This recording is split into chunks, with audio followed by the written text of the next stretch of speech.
This is an Action News Jax family focus special. America 250, Jax, Then and Now. Presented by Public Supermarkets, First Coast YMCA, First Florida Credit Union, and Ackerman Cancer Center.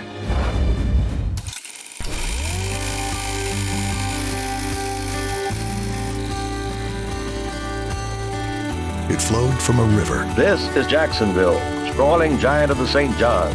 From farms and forests. On these fertile plains, men fought and died to make freedom ring throughout the land. To the industrial age. This is the South of romantic legend, whose beginnings were the beginnings of America itself. From the tough times. This is the normal and entirely unaltered daily life of a low-income family in Jacksonville. To the good times. There's no better place for the youth of our state and nation to expend some of their limitless energy. We bring you a look back. Action News Jax, America 250, Jax, Then and Now. Welcome to America 250, Jacksonville Then and Now. It's our celebration of Jacksonville history and our nation's independence. I'm Tanika Hughes. I'm Chief Meteorologist Mike Burrish. We are coming to you from the USS Orlick on the St. Johns River. The river and this ship are emblematic of Jacksonville's past and future. The river, shaped by people, is now deeper than it was when the first Europeans arrived. The Timucua were the first peoples in the area that came to be known as Jacksonville. 300 French colonists, led by Jean Ribault, established Fort Caroline on the banks of the St. Johns River in 1564. They barely survived their poor planning and poor relations with native groups. The French will be forced out of Florida by the Spanish, who had their own colony in the south in St. Augustine. Action News Jax Chandler Morgan shows us three men who signed the Declaration of Independence were once prisoners in the ancient city. I think that many people know about what you're telling me. Is standing watch over Matanzas Bay is the Castillo de San Marcos. That's what we call it today, but that's the Spanish name. Now there's an English name to it, and it's Fort St. Mark. And that was the name that the British gave to it when St. Augustine was the capital of British East Florida. After the fall of Charleston in 1780, dozens of American patriots were sent into exile here. Among them were three men whose names would already be etched into American history. Three of them from South Carolina were actually signers of our Declaration of Independence. So you have Edward Rutledge, you have Arthur Middleton, and you have Thomas Hayward Jr. Now, the most dangerous one, the one that the British considered the most dangerous, was the Lieutenant Governor, Christopher Gadsden. And he spent his whole exile inside the fort in the dungeon. It's a chapter of history many Americans never learn, says Gary Sass, an expert in our local history and owner of Ad Lib Tours. People don't think about Florida as being part of the American Revolutionary War era, because they think of the original 13 colonies. But the British had 15 colonies. There was East Florida and there was West Florida. And just steps away from where tourists gather today, two of the Declaration signers spent months living under British confinement. So that's where Edward Rutledge and Thomas Hayward Jr. lived, right there. The three men stay in St. Augustine for roughly 10 months before eventually being exchanged. Before leaving, they staged one final act of patriotism. After they knew they were going to be exchanged, they had a reception, they had a banquet, a secret reception that was here. And during that reception, they had written a song to the tune of God Save the King. But their song was God Save the 13 states, the 13 United States. The ancient city offers a reminder the footsteps of history are still hiding in plain sight. In 1763, Spain traded Florida to Great Britain in exchange for Cuba. They built the King's Road from St. Augustine to Georgia. The road crossed the St. Johns River at a narrow point. The Seminoles called it Wacapalaca. The British called it Cowford. Near that crossing point along the south bank of the St. Johns River, you can relax in the shade of one of Jacksonville's most iconic landmarks. Action News Jax Yona Gavino tells us how a majestic tree is tied to the spirit of the American Revolution. Through the twisting canopy, this treaty oak is older than Jacksonville and older than anything else that surrounds it. Under the sprawling limbs of downtown's treaty oak. If I was a kid, I'd be climbing all over this tree. History isn't just remembered. This would have been better than Disneyland. It's still standing, says Chuck Sailstrom. He's a member of the Sons of the American Revolution Jacksonville chapter. We know 250 at least, and probably they talked about that Native Americans used it as a place of gathering as well. So they could very easily be 400 years old. During the American Revolution, Liberty trees served as rallying points for patriots in all 13 colonies. This massive southern live oak has now been designated a national Liberty tree. This is tricorn hat. Beneath its centuries-old shade, Gray Chandler and Paul Tucker embody history from head to toe and face. I just grew it. When the hair came off the top of the head, it moved to the face. 1971, Fort Knox, Kentucky. When I was in the Army, it was like a little caterpillar. And then I just fertilized it and it grew. It's woven into their lineage. They have to have a direct line to somebody that participated in the revolution, either by being a soldier or by being a judge or notary public, or maybe even giving the troops a cow to eat. The tree, once nearly lost in the 1930s, was saved after public outcry. There was conversation about cutting the tree down. Jessie Ball DuPont understood that this was significant, and so she gave them some funding, and they were able to make this into a park. Turns out, these two men were part of their own family tree. And it came out that we are fifth cousins. Said, who thought? America's history revealing surprising connections along the way. Just finding out about your past is really exciting. It's really cool. You learn so much. I found out that I'm related to Taylor Swift. Isn't that the craziest thing in the world? But I'm also one of 1.4 million people who are related together. From the treaty oak to today, we're more connected than we realize. Man, look at that. During the Revolutionary War, forces in Georgia made several attempts to invade British Florida and take St. Augustine. The first in 1776 fell apart shortly after it got underway. In 1777, Georgia militia lost to British soldiers, loyalists, and allied Indians at the Battle of Thomas Creek in what is now Duval County. It was the southernmost battle of the Revolutionary War. A year later, the Battle of Alligator Creek Bridge took place in what is now Callahan in Nassau County. Continental militiamen from Georgia chased British regulars but were turned back. The British took Savannah and were reinforced with troops from St. Augustine. In 1781, the British surrendered after the Battle of Yorktown, leading to the Treaty of Paris and the formal end of the Revolutionary War in 1783. On June 15, 1822, the residents of Calford wrote a letter to President John Quincy Adams asking to be designated a customs port of entry, named Jacksonville, after Florida's first territorial governor, Andrew Jackson. Jacksonville was officially incorporated by the territorial legislature in 1834. At first, Florida had two counties, St. John's and Escambia. On August 12, 1822, Duval County was carved out of St. John's County. It was named for William Pope Duval, who was governor of the Florida Territory from 1822 to 1834. It stretched from the Atlantic to the Suwannee River. What is now Alachua, Nassau, and Clay counties were later cut out of Duval County. Moses Elias Levy bought land in what is now Lake City in 1820. His goal was to establish a Jewish utopia in Micanopy, now south of Gainesville. He owned slaves but supported emancipation. His son David Levy added the name of an ancestor, Yulee, to his name. Yulee was elected to the House of Representatives and then became the first Jewish person elected to the U.S. Senate. After starting his second term, he resigned to support the Confederacy. Jacksonville was a strategic location during the Civil War. In fact, the Confederacy used it for a cattle supply line. Yeah, the Union occupied Jacksonville 4 times, and it was a base for the Union Navy's blockade. Action News Jax Madison Foglio looks at one of the key fights during that time, the Battle of Olustee. In 1864, the state of Florida was under the control of the Confederacy. However, at that time, Jacksonville was occupied by the Union. Northeast Florida and Jacksonville and North Florida in general was the Wild West of the 1860s. In the streets of Jacksonville, there was just fighting left and right. You would have pickets and small little forts blocking off streets.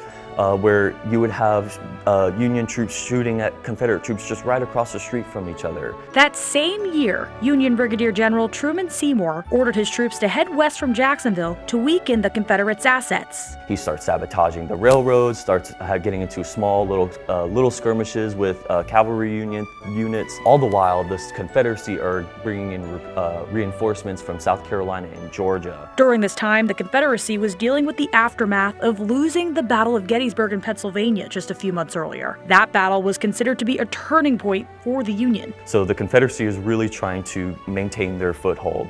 Meanwhile, the Union is trying to get a foothold into Florida as well because they're trying to bring the state back into the Union. In February 1864, it was here in Olustee when the Union and Confederate soldiers met for what would be the largest and bloodiest battle in the Civil War here in the state of Florida. Now, the Confederates stood their ground, but not without a fight. The colored troops were a really big reason why the Union weren't completely massacred at that battle. The 54th Massachusetts in particular that held their ground and allowed the rest of the Union Army to fall back to a safer location while they held the Confederates off. The Confederates' victory in the Battle of Olustee was significant as it prolonged the Confederacy in Florida for a little longer, but not in Jacksonville. Even after the defeat at Olustee, Jacksonville was still under Union control, and it's because of the Union and the strength of their Navy in the river that they were able to keep that control. The Union's Navy first took control of the St. Johns River in 1862, and it's a major reason why today we have a massive naval presence in Jacksonville. Coming up, Jacksonville becomes a tourist destination, the culture behind some of our area's signature foods, and railroads put Jacksonville on a track to growth. You're watching an Action News Jax family focus special, America 250, Jax, Then and Now. Presented by Public Supermarkets, First Coast YMCA, First Florida Credit Union, and Ackerman Cancer Center.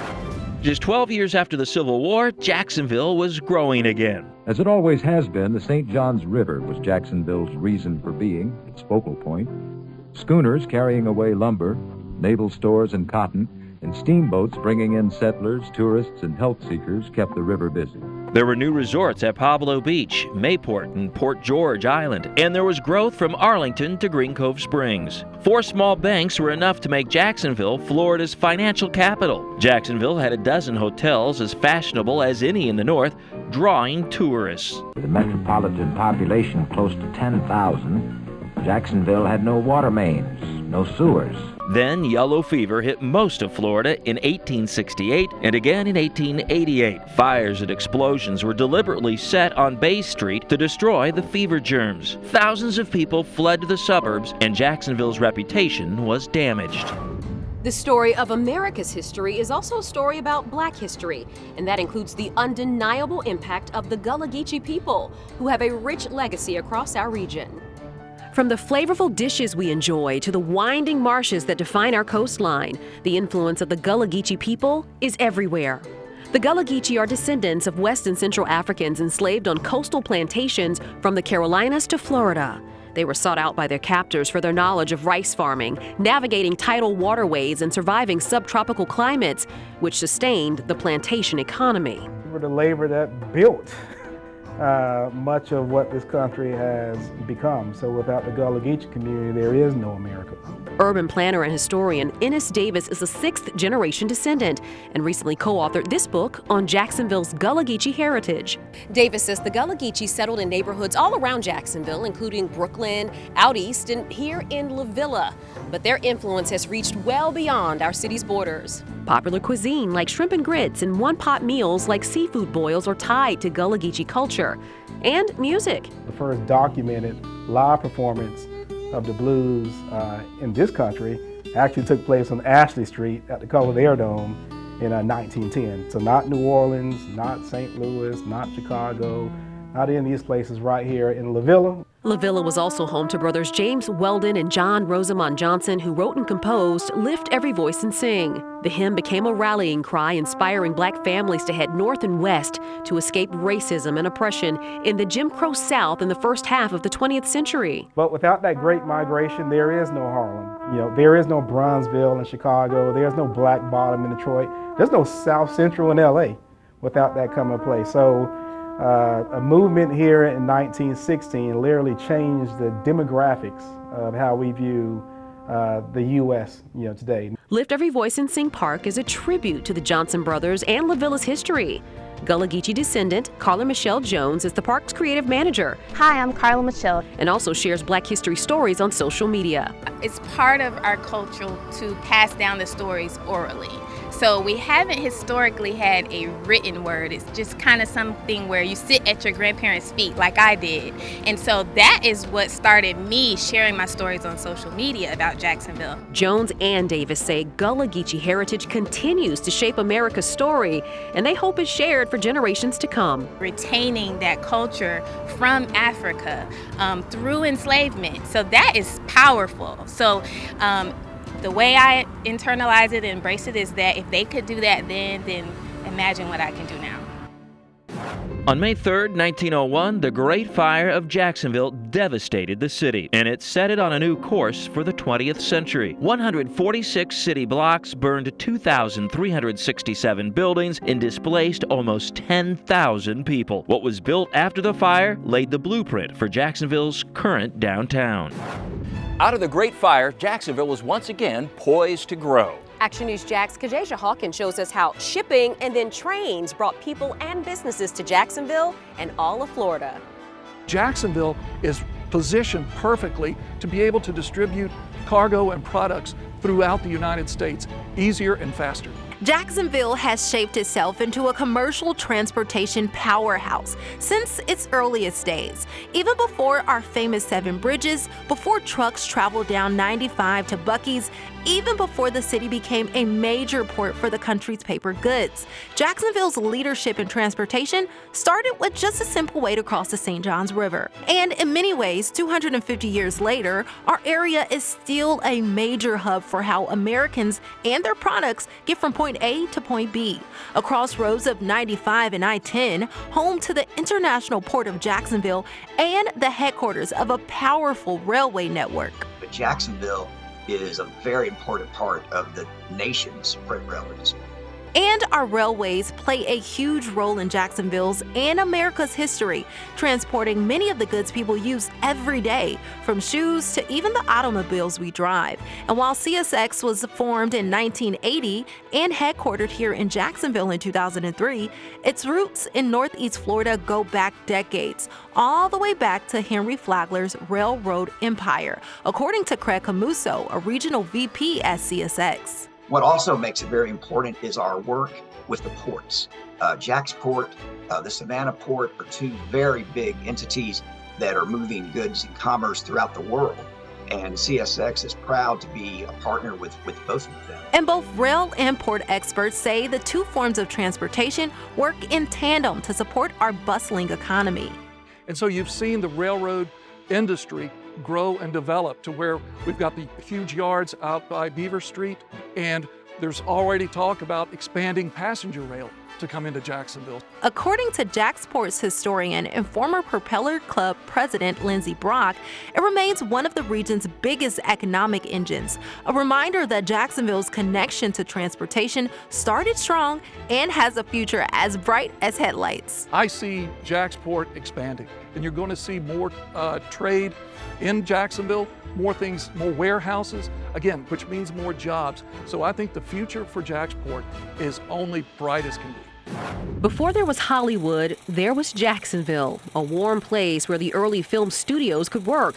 The first opened in 1908. The Gulf Between was the first feature-length color movie in the U.S. filmed on location in Jacksonville. Richard Norman opened the Norman Studios in 1920, focusing on films for Black audiences, making films like The Flying Ace. It's now a museum in Arlington. Coming up, the USS Orlick's place in American history, the fight for civil rights on the First Coast, and a day at the zoo. You're watching an Action News Jax Family Focus Special, America 250, Jax, Then and Now. Presented by Public Supermarkets, First Coast YMCA, First Florida Credit Union, and Ackerman Cancer Center. During the Spanish-American War in 1898, Jacksonville became a training center for soldiers. Camp Cuba Libre in Springfield was headquarters of the 7th Army Corps. Jacksonville is full of historic landmarks and locations, and the USS Orlick is one of the newest. Action News Jax Ben Becker takes a look at the historic ship's story. Majestically sitting in the St. Johns River, the USS Orlick stands out as more than just a museum ship. As the wind whips, it's a floating piece of American history. If this ship could talk, what would it say? It would say it has been through a great deal, and it has seen what the best of what America has to offer. Dan Bean is president of the Florida Historic Naval Ship Association. Bean says the Orlick is a symbolic part of America's 250th birthday celebration.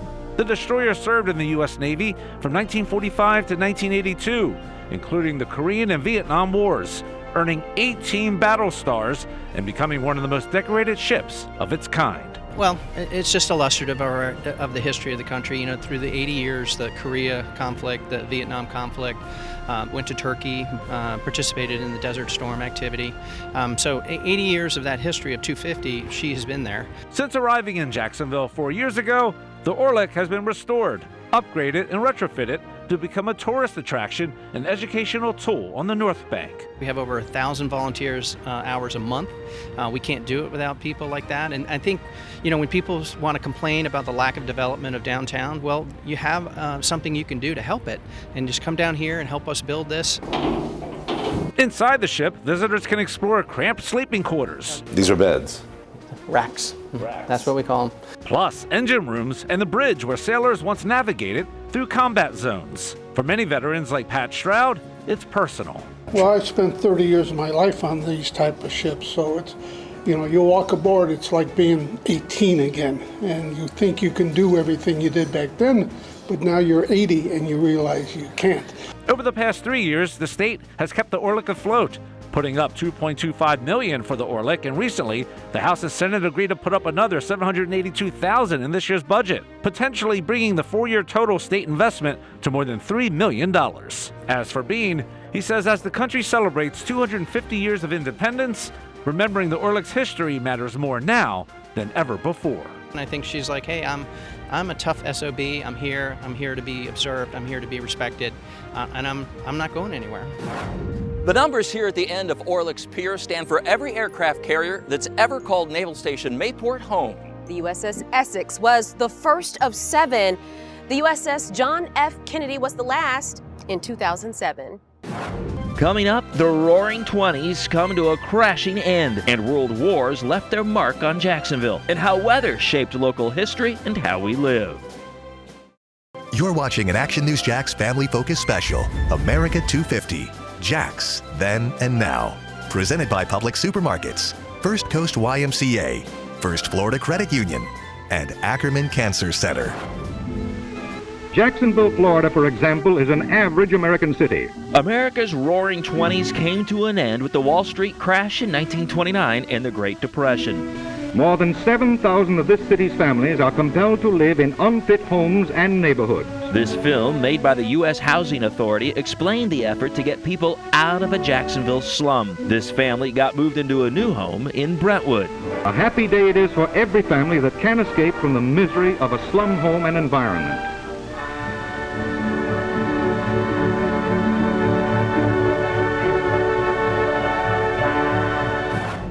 World War II fueled even more growth in America and Jacksonville. Action News Jax, Jake Stofan explains how the nation's defense shaped our area. I recently read a quote. America is only celebrating its 250th birthday because our military just celebrated its 251st. Our nation's independence was fought for and won, not given to us. And for nearly 9 decades, the military community here in Jacksonville has played a critical role in the fight to maintain it. A public vote to sell land to the Navy was the start of Jacksonville's Navy town status. That's according to NAS Jax historian Ron Williamson. It was like 98.5% of the people here wanted this base here in Jacksonville. So that tells you right there that people love the military here. The base was commissioned in 1940 with a focus on training pilots, especially for anti-submarine warfare, a fight that came to Jacksonville shores. The actual anti-submarine operations off the coast of Jacksonville when the SS America was torpedoed by a German submarine off the Jacksonville coast. Assisting in that effort, the newly commissioned Naval Auxiliary Air Station Mayport came online in 1944. Current commanding officer Captain Michael Trumbull says budget cuts almost ended the base, but Mayport was reactivated in 1948. In the Cold War and all the risk, and they realized that Naval Station Mayport was so strategically important to defend the East Coast and the Atlantic from the approaches to the southeast that they needed to keep it up and running. Both installations played critical roles in Korea, Vietnam, and conflicts in the Middle East still happening today. Mayport saw its peak activity in 1987, with 30 ships, including 2 aircraft carriers. That same year, Iraqi missiles struck the USS Stark, killing 37 sailors. President Reagan came and actually honored the ship and talked to the families, and honest truth was prove the point that I think Jacksonville does very well, that what we do matters and that what their sacrifice accomplished was important. NAS Jax also hosted nationally known figures, including President Franklin Roosevelt, whose visit resulted in the renaming of a section of US 17 in his honor. The late US Senator John McCain was repatriated there after returning from his captivity as a prisoner of war in Vietnam. Jesse Brown got his wings here, the first African-American naval aviator. Got his wings at NAS Jacksonville. The Blue Angels even got their start at NAS Jax in 1946. Today, the 2 bases are home to almost 20,000 active duty service members and thousands more civilian and reserve personnel, constantly adapting to meet the nation's ever-shifting needs. On a daily basis here, our PAs are still supporting operations worldwide and down in the southern hemisphere. The whole city rolls out red, white, and blue.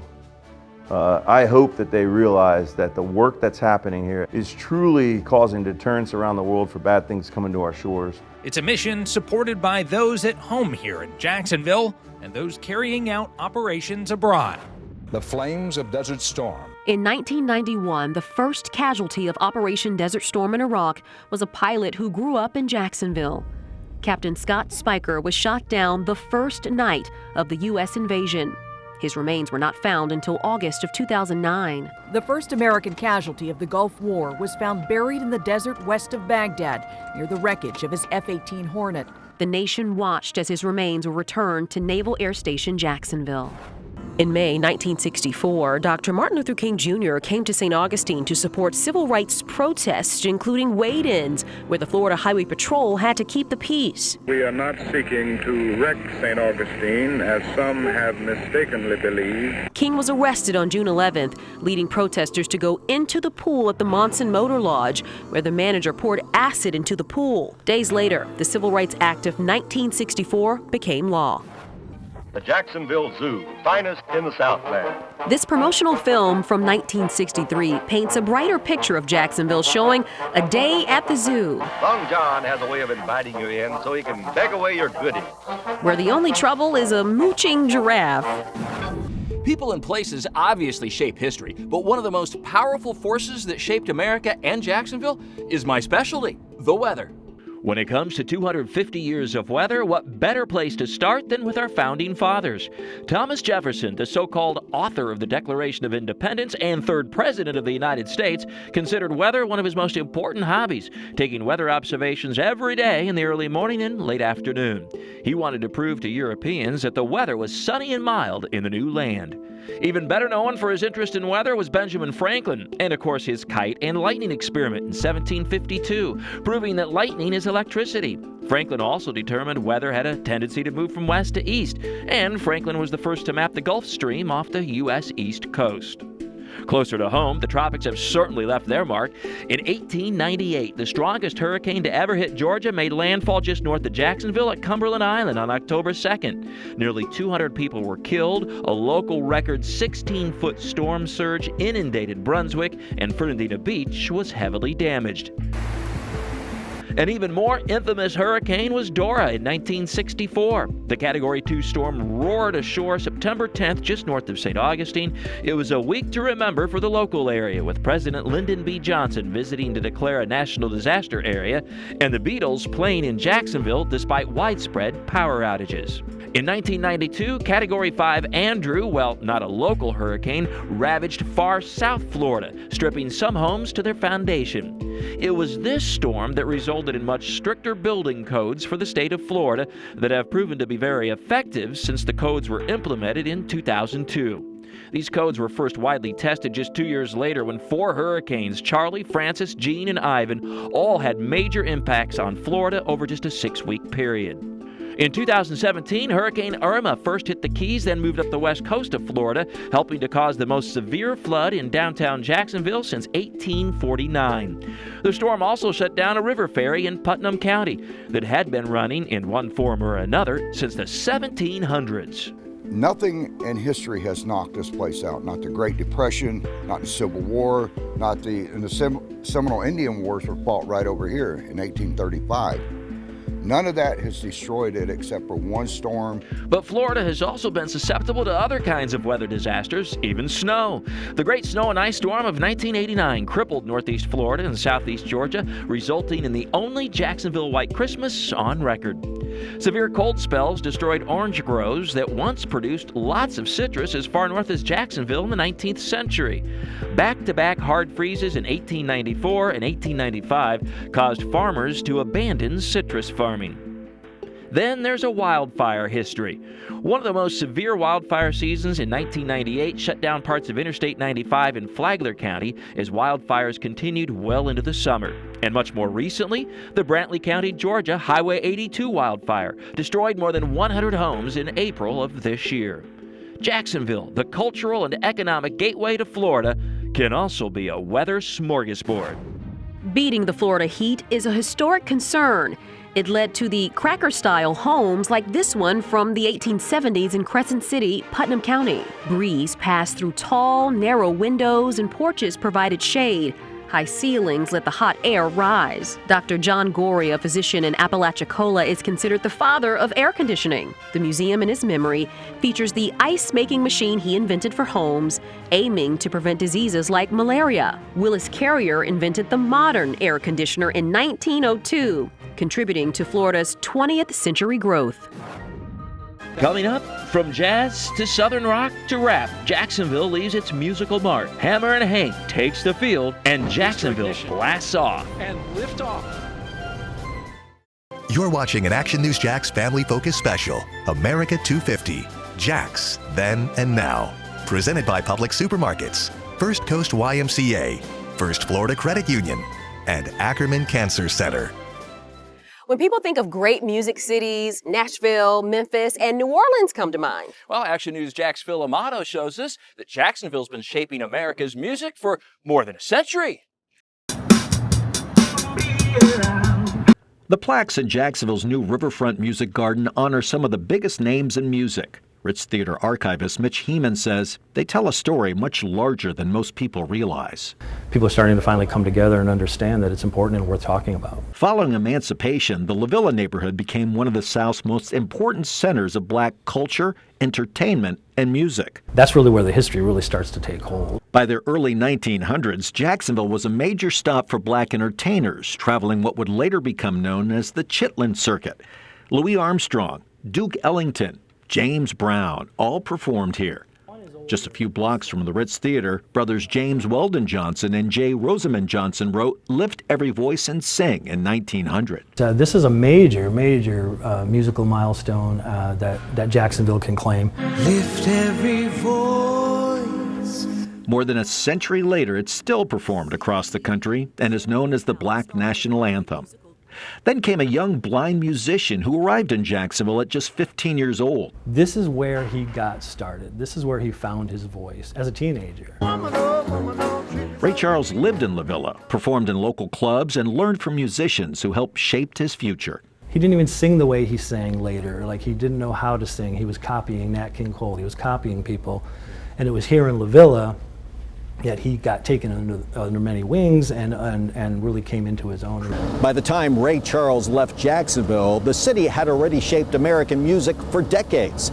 But Jacksonville's musical influence was only getting started. And I would argue we certainly are the birthplace of Southern rock. Heeman says the Allman Brothers first came together in Riverside before launching a movement that would influence rock music for decades. Lynyrd Skynyrd always claimed Jacksonville as their home, and it really truly was their home. The Van Zant brothers carried Jacksonville's name around the world. Other hometown Southern rock bands like 38 Special and Molly Hatchet also have roots in Jacksonville. And the city kept creating new sounds. In the 1990s, Quad City DJs brought a Jacksonville dance party to the nation. Then came another generation of artists. Tim McGraw, Limp Bizkit, Shinedown, Yellow Card, bands that carried Jacksonville music onto national charts and world tours. A musical legacy celebrated on the banks of the St. Johns. A restaurant named Insta Burger King opened up on Beach Boulevard in 1953. That evolved into the Burger King chain. The building is now La Favorita grocery store. Coming up, the man who won a Super Bowl ring, an Olympic gold medal, and the heart of Jacksonville. And Jacksonville scores an NFL franchise. You're watching an Action News Jax family focus special, America 250, Jax, Then and Now. Presented by Public Supermarkets, First Coast YMCA, First Florida Credit Union, and Ackerman Cancer Center. In 1953, Hank Aaron played for the Jacksonville Braves. He was the first black player in the South Atlantic League, and the team won that year's championship. Jim Crow laws kept him separate from his teammates. He went on to the Major League Milwaukee Braves in 1954. The Stadium of the Future is under construction right now, and it's promising to build on Jacksonville's rich sports history. Right over my shoulder, in fact, right now, Tanika. Action Sports Jax Stuart Weber has the story of the only person to ever win both a Super Bowl ring and an Olympic gold medal. Bob Hayes is the only man that God blew breath in to win 2 Olympic gold medals and a Super Bowl ring. How special is that? And that man is Jacksonville's own Bullet Bob Hayes. Bob Hayes really hitting his stride now. He's really moving along. It could be, it may be a new Olympic record. The Bullet nickname showcased the world-class speed Bob Hayes had. He won the gold medal in the 1964 Olympics in the 100 meters and another one in the 4x100 relay. Dallas Cowboys, winner of the Vince Lombardi Trophy. 8 years later, Hayes would win a Super Bowl with the Dallas Cowboys, a gold medal and Super Bowl ring, creating a legacy and likely immortality. But the story was deeper than that in football. Hayes' speed was so hard for teams to defend, he helped birth the zone defense in professional football. Action Sports Jax Dan Hicken had the privilege of doing the last one-on-one interview with Bob Hayes prior to his passing in 2002. He had a lot to say, and Bob always had a lot to say, and there's no question about the fact that he was and is the greatest athlete to ever come from Jacksonville. Bob Hayes grew up on the north side and attended Matthew Gilbert High School. He would go on to star at Florida A&M in football and track. His track career concluded after those 1964 Olympics, and then the focus shifted to football. He was a 7th-round draft pick by the Cowboys and led the NFL in touchdowns in 1965 and 66. The fastest human in the world and probably the fastest guy ever to play in the National Football League. It would take longer than expected, but in 2009, Bullet Bob Hayes was inducted posthumously into the Pro Football Hall of Fame. It wasn't just the numbers, it was the fact that Bob Hayes revolutionized the game of professional football, and that alone gets you into the Hall of Fame. I'm glad he finally got in, but him not being here was somewhat sad. Down the stretch. His legacy includes having his name on one of the most prestigious high school track meets in the country. The Bob Hayes Invitational recently celebrated its 60th running and annually attracts the best young stars to Jacksonville. Bullet Bob Hayes, a Jacksonville native, a Super Bowl champ, a 2-time gold medalist, and a legacy that might never be duplicated, even in another 250 years. It was always the Jags! But the city was awarded the NFL franchise in 1993 and played the first season in 1995 under owners Wayne and Dolores Weaver, head coach Tom Coughlin, and first draft pick Tony Baselli. More than 30 years later, the team still has Super Bowl dreams, as Everbank Stadium is transforming into the Stadium of the Future, set to open in August 2028.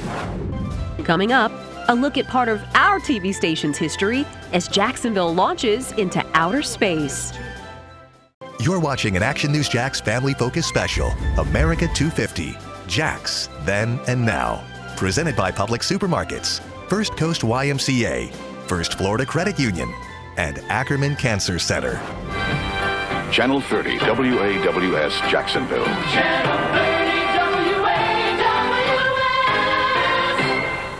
That was Fox 30's sign-off in 1985 when the call sign was WAWS. The station ID changed to WFOX-TV in 2014, and these days our station broadcasts around the clock. Days after astronaut Ed White made the first American spacewalk in 1965, the Orlik assisted in the recovery of the Gemini 4 space capsule, while the USS Wasp got all the glory. And while the Space Coast gets a lot of attention for spaceflight, Action News Jax Deja Mayfield shows us that Jacksonville has a huge role in the future of space exploration.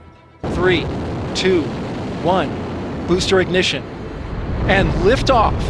Long before the historic launch of Artemis II in April, the hum of sewing machines filled this warehouse on Jacksonville's north side. We're very proud to work for Wing Group because every day we save lives. Louise Hagglesheap oversees the work for Wing Group, which runs companies named Mustang Survival and the Patton Company. Mustang Survival invented the world's first wearable flotation coat, then built survival gear for NASA's Space Shuttle program and Navy SEALs.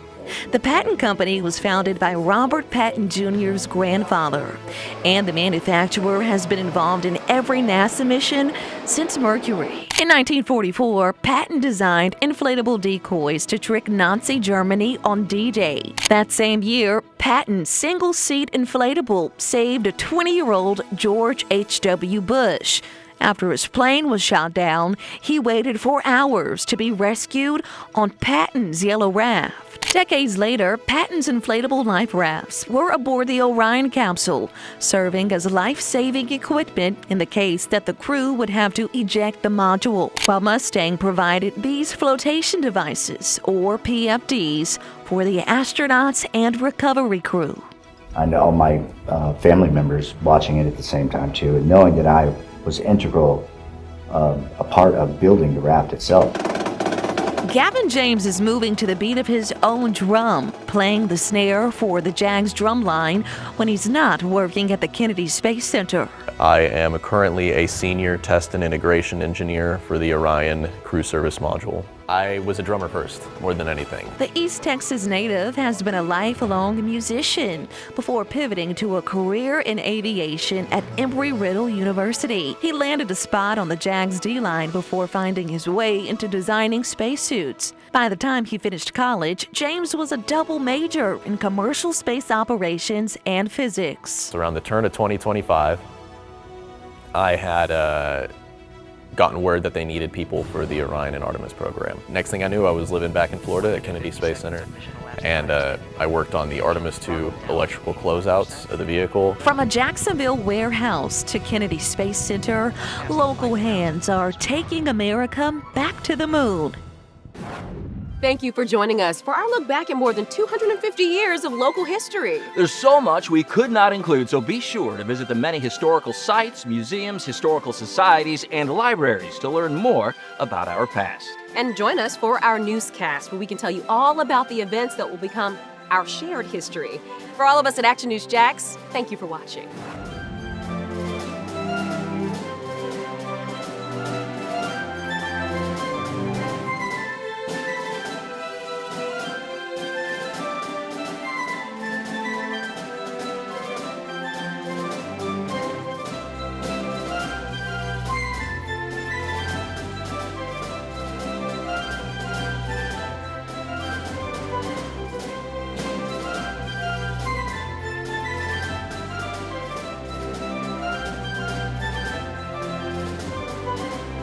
Thanks for watching this Action News Jax Family Focus Special, America 250, Jax, Then and Now. Presented by Public Supermarkets, First Coast YMCA, First Florida Credit Union, and Ackerman Cancer Center.